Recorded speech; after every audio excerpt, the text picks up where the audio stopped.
To some, a large central and dominant root from which other roots sprout laterally, but to others, a nu metal band. Taproot is a group that perhaps not everyone is familiar with, the main reason for this being that they have been outside of the spotlight for quite some time now.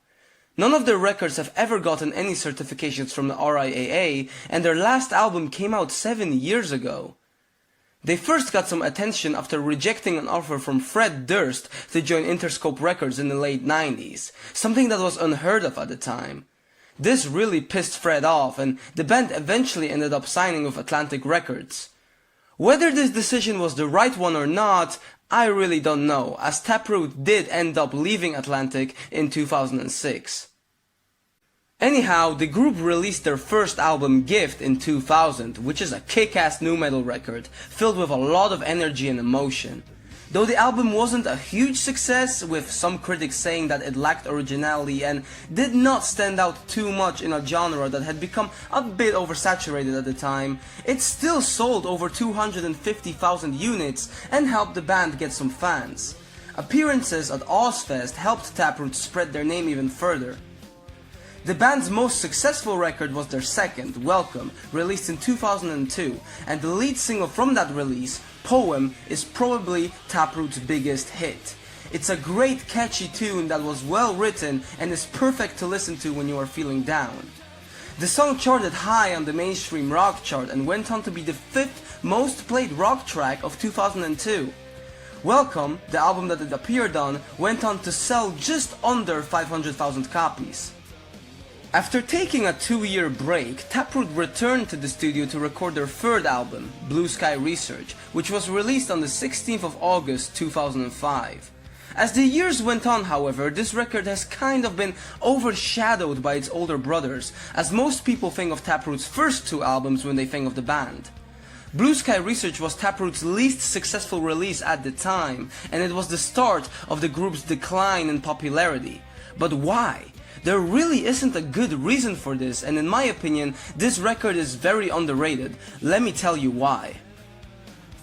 Blue Sky Research was a bit of a change in direction for the band, as it was a more melodic effort with a more general alternative sound.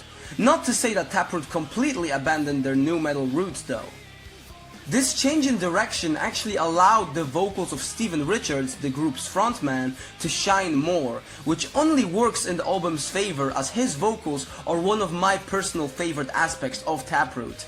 I mean, this guy has range. He can sing well, but if he wants to let it rip, he lets it rip.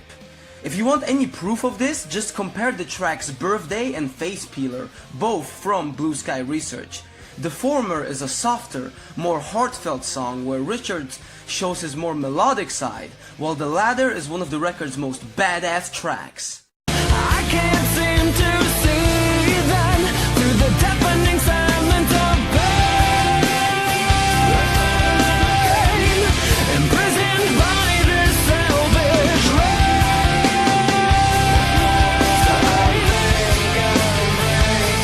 There's room for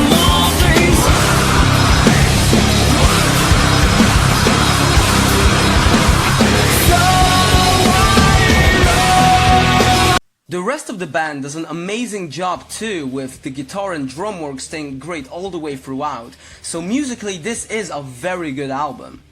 Looking at the writing, it's also very good and consistent, which is not surprising since that has been the case on the band's previous albums as well. For me, Taproot were always able to find the perfect balance. They were able to be edgy and angry without going overboard and getting cringy. Another thing that I really like about their songs is that they are not just negativity, no. Taproot's music often manages to actually be very uplifting. Their lyrics always come off as pure and genuine, and are another big reason why I really do enjoy their music. Looking at the album's track list now, the record starts off with I Will Not Fall For You, which is a very solid opener. I personally just love how the verses connect to the choruses, with the verses being kind of on edge and insecure, while the choruses decide to let it all out. After that we have the very catchy and well written Violent Seas, before moving on to the previously mentioned Birthday and Face Peeler. The fifth song, Calling, is probably the most well-known track from the album, as it was the lead single and did pretty well on radio. It's easy to see why, as it's definitely a highlight. Everything here just comes together so well. The vocals, guitars, drums, it's all so good. Not to mention, it's catchy as all hell. This song's chorus can easily get stuck in your head. You're calling, but I can't hear you. I'm not listening anymore. But don't worry, this album is far from being done. This is one of those records where I rarely ever skip a track, as there really isn't any noticeable filler. The second half of the album is filled with many more great songs like Forever Endeavor, April Suits, and more. I could easily go track by track and explain why I like each song, but then I would be here forever. You just really need to check out this album yourself. I do have to single out the album closer though, Blue Sky Research / What's Left. The first minute and 40 seconds is this laid-back build-up with comfy instrumentals, but as soon as this build-up is complete, the track goes absolutely apeshit. The first time I listened to it, I was really caught off guard.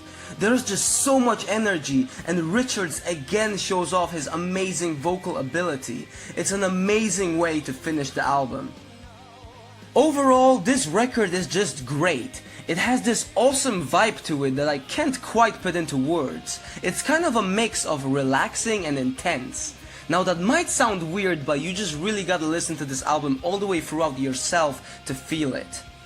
The record has amazing vocals and great instrumentation. It really is a shame that this album was not as successful as Taproot's first two, as in my opinion, Blue Sky Research is probably the band's best overall album front to back. In the end, the disappointing sales of the record ended up being the primary reason for Atlantic and Taproot parting ways, and the 3 albums that the band has released since are, while not bad, definitely the group's least remarkable releases. I'd say if you want to get a taste of Taproot, stick to their first 3 albums, as those are their best.